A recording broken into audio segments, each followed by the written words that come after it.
welcome to the Our Home podcast. I'm Ethan, and this is a family-run show where every couple of weeks we discuss different issues of life and faith, sometimes individually, sometimes as a family, and other times with guest speakers. So, without further ado, let's get into it. What do I want to talk about today? Well, imagine that you went back in time to around 33 AD and you had a Panasonic video camera and recorded everything you saw as you walked around ancient Jerusalem. The questions I want to ask today are, would you 1, see Jesus walking around? Would you 2, see Jesus crucified and killed by the Romans? And would you 3, see Jesus buried in a tomb and then walk out of that tomb 3 days later, having risen from the dead? Now, when a lot of people hear that question, they think, of course you wouldn't see any of that. It's a myth created by some men 2,000 years ago, written down in some dusty old book called the Bible. No reason to believe in it. And, you know, on the surface, that view might sound kind of right. You can say, you know, we don't have any photographs, it's only written down in the Bible, and that obviously isn't a trustworthy source, it's biased. It's just like all other religious claims. No evidence for it. If you're going to believe something like that, you just have to believe it by faith, or whatever. And I want to challenge that view. And I want to challenge it because there's a lot more historical credibility to the Bible, and specifically the New Testament and the stories around Jesus, than a lot of people think. And I'm not asking you to take my word for it. Historians who are atheists will tell you the same thing. In fact, today in this episode, I'm largely going to quote the work of mainly atheist historians. Not because I need to, but to prove that what I'm about to tell you is not Christian propaganda. It's the view of mainstream historians, whether they are religious or not. And the reason I'm doing it this way is because I want to deal with this question seriously, because it's extremely important. As C.S. Lewis said, Christianity, if false, is of no importance, and if true, of infinite importance. The only thing it cannot be is moderately important. We all have a vested interest in knowing if Christianity is true or not. If Jesus is God, that literally changes everything about your life. And if he isn't, if he didn't rise from the dead, then Christianity is false. And that's no small discovery either. And it would mean Christianity is false because, as Paul says in the Bible, if Christ has not been raised, your faith is futile. If Christ has not been raised, then our proclamation has been in vain, and your faith has been in vain. It's right there in the Bible. If Jesus didn't rise from the dead, then all of Christianity, useless. All the eggs are in one basket here. Everything hinges on Jesus' resurrection. So, let's get to answering the biggest question in history. Was Jesus God? And did he demonstrate that he was God by rising from the dead? Well, let's see what historians have to say about Jesus generally. Starting with the most obvious question, did he even exist? The answer here is a very clear yes. Every historian, whether they're Christian or atheist or Jewish or something else, agrees that Jesus of Nazareth was a real person. He lived, he breathed, he ate, and he traveled around Galilee and Judea with a group of followers. As the atheist historian Bart Ehrman says, I have read literally thousands and thousands of books and articles in English and other European languages on Jesus, the New Testament, and early Christianity.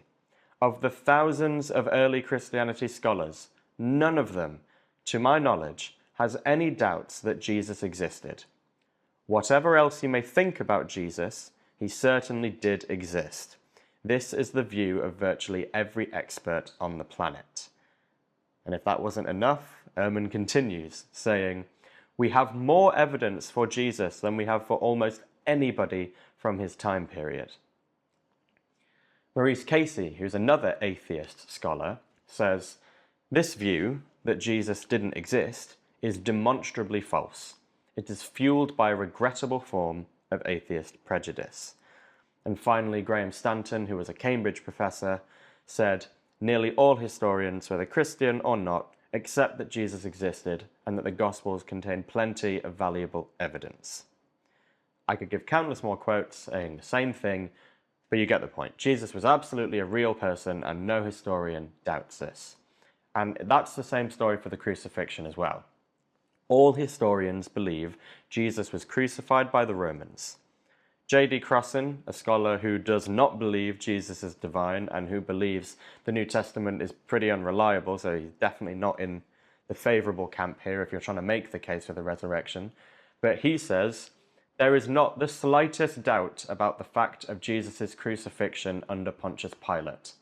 That he was crucified is as sure as anything historical can ever be.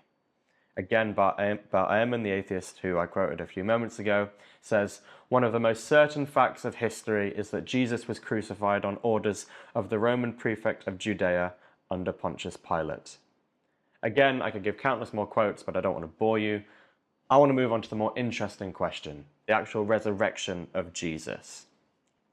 If I'm going to argue that Jesus did indeed resurrect from the dead, and that the historical evidence is on the side of that being true, there are 4 historical facts that need to be established, and these 4 historical facts together are known as the historical case for the resurrection.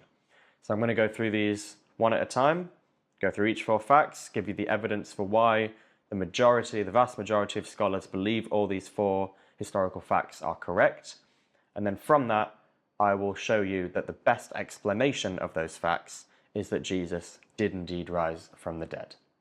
So, to start off, the first claim is that Jesus was buried in a tomb by Joseph of Arimathea. Most historians believe this claim for a number of reasons. First, this burial narrative that Jesus was buried in a tomb shows up extremely early in the historical record. For context, historians generally consider a source early if it appears within a few decades or sometimes even centuries of the event or person it describes. And historians are more than happy to accept historical sources that are even later than that. For example, the earliest sources we have for Julius Caesar's assassination come from roughly 150 years after his death. The earliest records we have for Alexander the Great are approximately 400 years after his lifetime. Yet you and no historian doubts that Alexander the Great was a real person, or that Julius Caesar was assassinated. By contrast, the burial narrative of Jesus appears just 2 to 5 years after Jesus' death. I mean, that is, historically speaking, extraordinarily early. That's about the earliest you're going to get for a source in the ancient world. As Gerd Ludemann says, this is just proving that it is that early. Gerd Ludemann, an atheist New Testament professor, says that the burial narrative is to be dated to the first 2 years after the crucifixion of Jesus, not later than 3 years. It falls into the time between 30 and 33 AD. So extremely early. And that automatically boosts the credibility of this historical claim being true. Some people might ask why. The simple explanation is because the early ages of sources means there's little time for them to be embellished or made legendary or, passed around to other people and edited and changed. So because it's so early, we don't believe it's a legend or a myth. It's just something that was recorded down and we've still got it in its original form. So historians find that source extremely valuable and reliable. Another reason historians accept the burial narrative is that it mentions Jesus was buried by Joseph of Arimathea. This is unlikely to be an invention, and by that I mean made up, because Joseph was part of the court that condemned Jesus to death, and Christians had resentment against the Jewish leaders at the time. Therefore, the fact that Christian sources include this detail means it is likely true, as no Christian would make this detail up. If you were inventing this story decades or years later, you wouldn't have a member of the court that condemned Jesus to death be the one that buries him. It's just a very awkward detail. And so historians believe that actually indicates that the narrative is true. Because sometimes real life is awkward, but fake stories, they tend not to be awkward.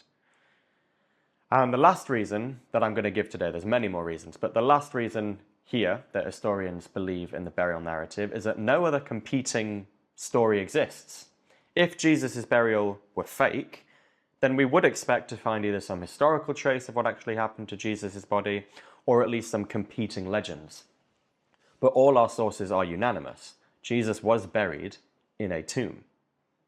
Now, there's way more evidence I could go into for this claim, and more evidence I could go into for all the other claims I'm about to make, but I don't want this podcast to be 7 hours long, which it easily could be. So for all four of these claims, I'm just going to give the highlights as to why historians believe them. But that's the first one established. Jesus was buried in a tomb. The second claim, and this is a big one, is that on the Sunday following the crucifixion, Jesus' tomb was found empty by a group of his women followers. And here are some of the reasons historians believe this claim as well. So first, in this time period, in first century Palestine, women's testimony was discounted. It could not even be used in Jewish courts of law. They're not reliable witnesses, and they weren't considered to be. So if this story of the tomb being found empty was simply made up or invented decades later, it would have had male witnesses discover the tomb. No one would intentionally put female witnesses. It just makes a story unreliable, at least to the readers at the time it would have. So the fact that women are described as finding it is a very strong indicator that the story was not invented, and that the earliest people who wrote down this story had to include it because that was a known detail. And if they changed it, people would have known it was changed. Secondly, the second reason historians believe this, that the tomb was found empty, is that the earliest Jewish counter-argument was that the disciples had stolen Jesus' body, which shows that the body was in fact missing from the tomb. I mean, think about it. The earliest response to the disciples' proclamation, Jesus is risen from the dead, was not to point to his body still in the tomb and to laugh at them and prove them wrong, but to say, no, they've taken Jesus' body away. Well, right there, from the very opponents of early Christianity, we have evidence that Jesus' body was not in the tomb on the third day. If it was, they would have just pointed to it. But no, they had to make up their own lie and say, no, you stole the body, which proves the body wasn't there. So the tomb was empty. One other reason historians believe this is that this narrative of Jesus being buried and then leaving behind a vacant tomb is found in that very early source I discussed earlier, the one that is within 2 to 5 years after Jesus' death. Thus, historians find it to be a very, valuable and credible source as well. Again, there's more evidence than this that I could give for this claim, but we've established the second historical fact. Jesus' tomb was found empty on the Sunday after his burial. The third historical fact I'll establish is that on multiple occasions and under various circumstances, different individuals and groups of people experienced appearances of Jesus alive from the dead. Now, of course, this doesn't mean that all historians agree that Jesus appeared to the disciples, but all historians agree that the disciples and followers of Jesus believed, they genuinely believed, that Jesus appeared to them after he died. And a big part of why scholars believe this is to do with what is written in the New Testament. Now, when I say that, a lot of people tend to go, whoa, you can't use the Bible to prove X, Y, Z about Jesus or what happened because it's a biased Christian source. And I'm here to say that you absolutely can use the Bible to prove things about Jesus and a bunch of other historical claims, and atheist historians do it all the time. As scholar Gary Habermas said, if you don't use the Bible to prove things about the historical Jesus, then the atheists and the critics will do it for you. And this is because the New Testament isn't a single book, and it wasn't even originally a holy book. It's a collection of multiple ancient documents written by different authors at different times, very recently after Jesus' life. Letters like the Pauline letters were written by, Paul, who personally knew Jesus' brother and closest disciples. And that's, all historians agree on that. That's not a debatable claim. And so historians treat these texts the same way they treat any ancient sources. They critically examine them to find out the author and the context, and then they cross-corroborate them with other sources. And just because these writings later became part of the Bible doesn't describe them as valid historical sources because they weren't written to be part of some holy book. They weren't written to be biased in the way people think of the Bible as biased. Paul's letters are just exactly that. They're letters. He was writing to specific churches and people in specific places. He had no idea his letters would one day be read by the whole world. And the same goes for the gospel writers. They weren't trying to invent some grand story to trick everyone. Well, for example, sometimes Paul was simply writing to his friends, and the Gospel of Luke was written to Luke's friend. And they're just addressing real problems and situations, or trying to find out what happened to Jesus.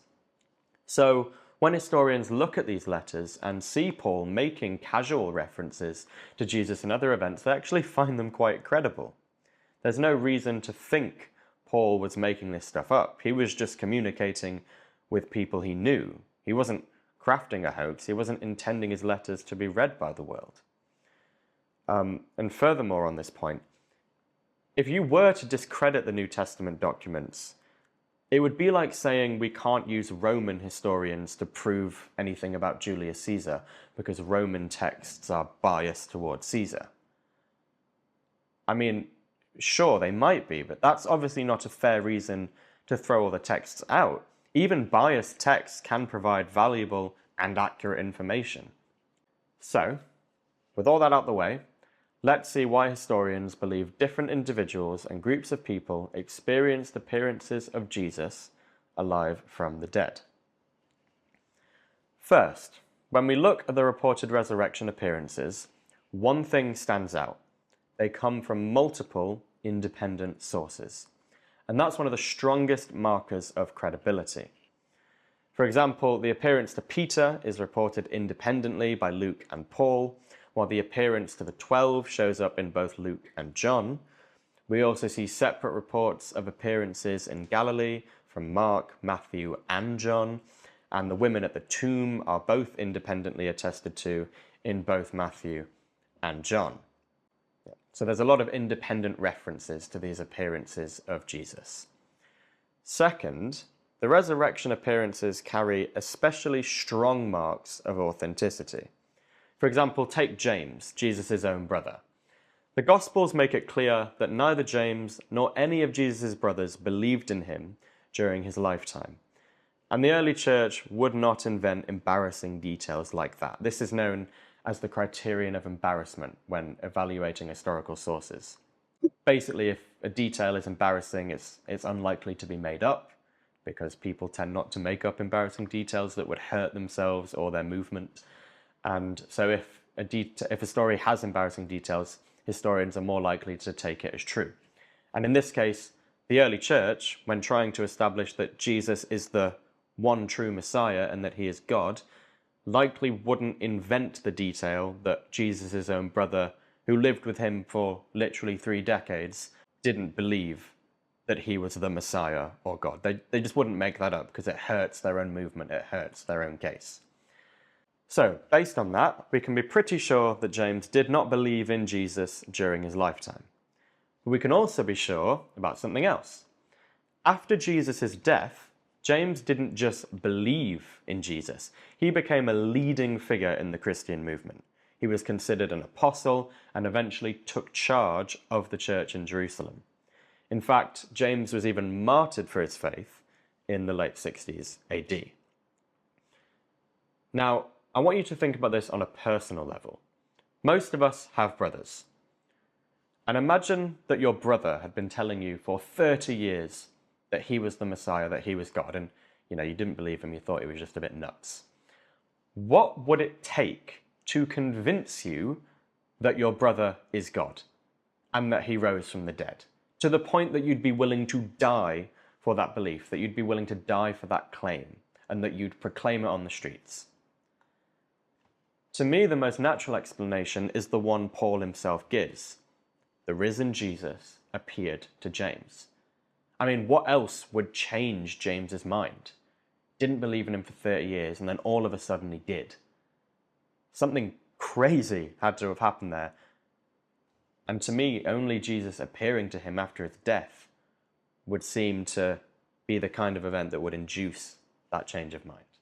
Even Gert Eldman, the leading critic of the resurrection, so he's a scholar who absolutely does not believe in it, even he says, it may be taken as historically certain that Peter and the disciples had experiences after Jesus' death in which Jesus appeared to them as the risen Christ. Now again, of course, de Man is not saying he thinks Jesus actually appeared to them, but he is saying that he believes the disciples thought he did. So that's a third claim established. The disciples and followers of Jesus genuinely believed that Jesus appeared to them after his death. The fourth and final historical fact I want to establish, it's a bit similar to the one we've just done, is that the disciples believed that Jesus was risen from the dead, despite their having every predisposition to the contrary, and I'll explain what that means. So, when we look at history, we've got to take ourselves out of this modern Western view and all the knowledge we have, because we can't assume people back then thought the same way, even had the ability to think the same way, because we often take for granted how much our brains and our styles of thinking are shaped by the culture we're raised in. So, taking all that into account, when we go back into the ancient world and look at how people's brains worked and what they believed and what they thought, we can see that ancient Jews had no mental framework to accommodate this idea of a Messiah rising from the dead. I mean, they didn't even believe the Messiah could die, so it wouldn't even be in their mind as a possibility. And they didn't believe that resurrection would even happen until the end of the world. And furthermore, under Jewish law, and this is in Deuteronomy, being crucified was proof that one was a heretic and literally under the curse of God. So the catastrophe of the crucifixion for the disciples was not simply that their master was gone, but that the crucifixion proved that for 3 years they had been following a heretic and a man who was under the curse of God. So they wouldn't have even been expecting him to come back or resurrect, because he was just proven to be a false prophet. And even if he wasn't, they wouldn't have had the concept of a Messiah even being able to rise from the dead. They thought rising from the dead was something that happened at the end of the world. So once Jesus was killed, the disciples would have believed that was it. They would not have created this idea of Jesus resurrecting. It simply wasn't a concept that existed in the Jewish psyche. So the fact that they all came to believe this, that Jesus did rise from the dead, that is evidence that something happened. As Luke Johnson, a New Testament scholar, says, some sort of powerful, transformative experience would have been required to generate the sort of movement early Christianity was. N.T. Wright, another scholar, and this one is Christian, says, that is why, as a historian, I cannot explain the rise of early Christianity unless Jesus rose again, leaving an empty tomb behind him. What he's basically saying is that unless Jesus actually resurrected, he cannot understand how ancient Jews in this time period would have come to the conclusions they did and created the story they did. It's just not conceivable that that would have happened. So for N.T. Wright, the only explanation that he thinks actually explains everything that happened is that Jesus rose from the dead. So we've gone through a lot there. So to kind of just tie this all together, all these 4 facts, let me summarize what we've gone through. We've established 4 historical facts. Jesus was buried in a tomb. His tomb was found empty on the Sunday after his death. Many people in different places had experiences of the risen Jesus after his death. And finally, they had and believed in these experiences despite having every predisposition to the contrary.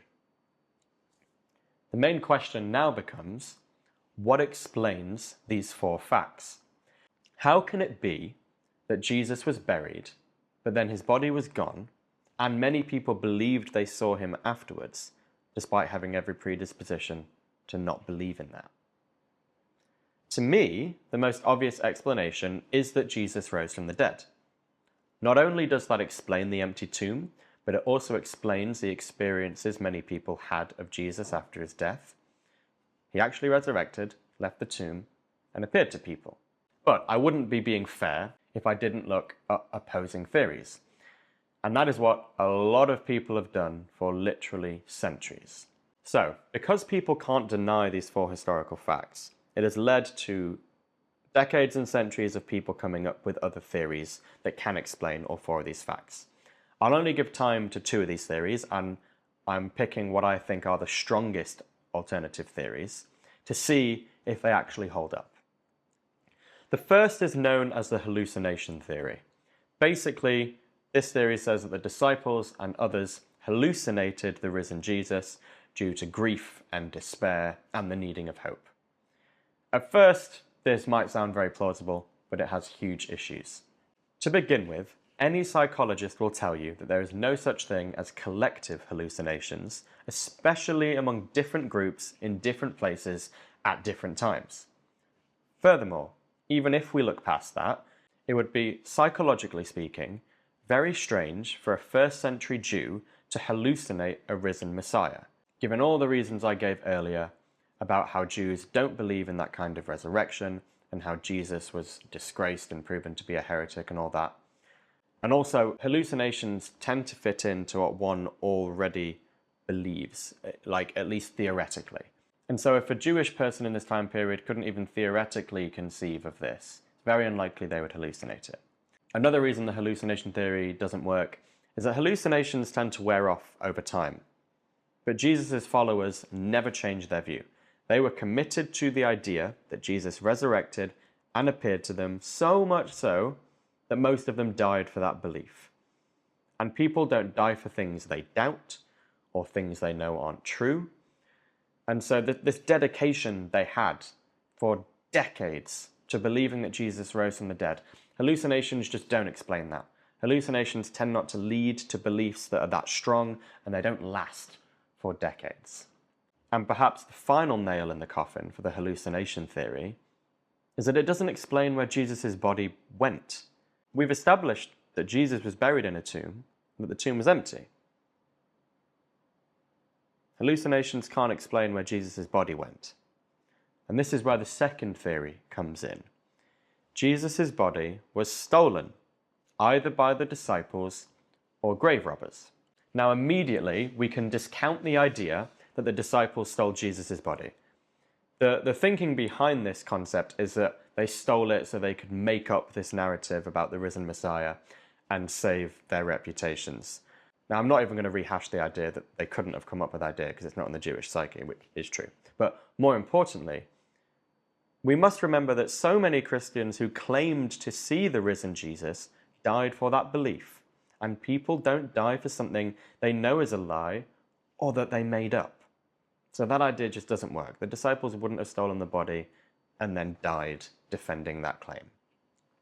The grave robber theory is slightly less problematic, although only slightly.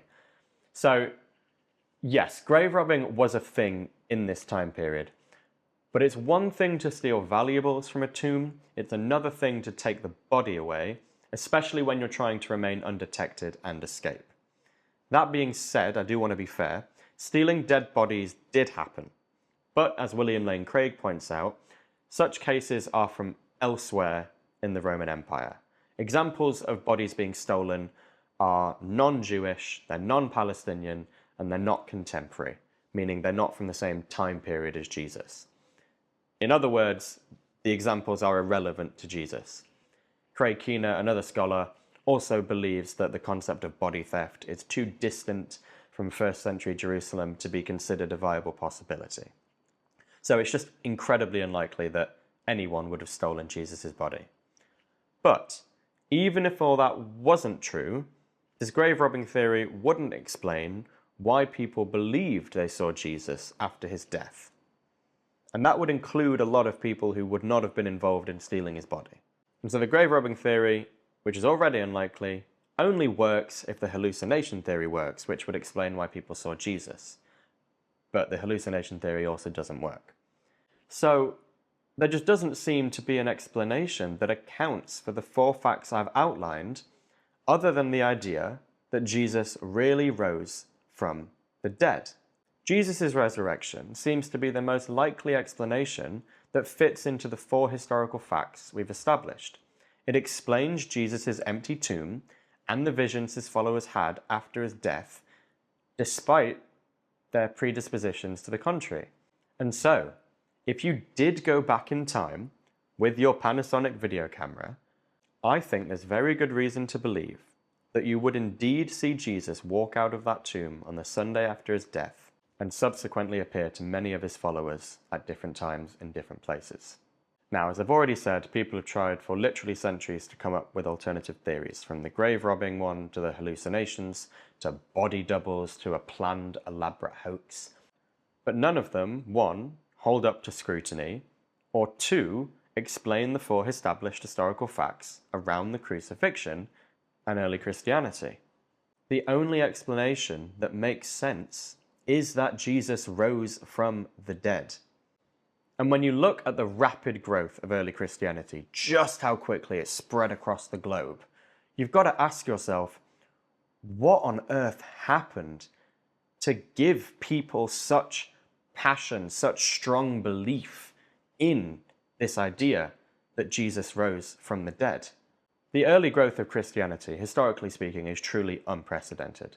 And so to explain why early Christianity grew so much, I think you've got to ask what happened, and you've got to conclude that it was something big. And when you put that all together, I think you've got a very good historical case to argue that Jesus did indeed rise from the dead. So, what I would implore you to do is consider whether Jesus actually rose from the dead, whether you believe that, and what that would mean, not just for the world, but for your life personally. Because I think the evidence is there that Jesus did rise from the dead. And again, I've only gone through a fraction of it. I could easily have made this podcast 7 hours. I'm not even joking. And so, if Jesus did rise from the dead, it's quite literally the biggest discovery you could ever make. And I don't think you have to believe in Jesus just because of this historical evidence. I also know that Jesus is living and present in the world right now. And if you ask him genuinely to reveal himself to you and are open to any way that he might do that, I believe he will. And so I would ask you to ask Jesus to show himself to you. So I hope I've given you something to chew on. It is the biggest question in anyone's life, and we've gone through a lot of stuff there. So with that, it's been a heavy episode on the information front, but I hope I've given you something of value, and I hope you have a good week. God bless.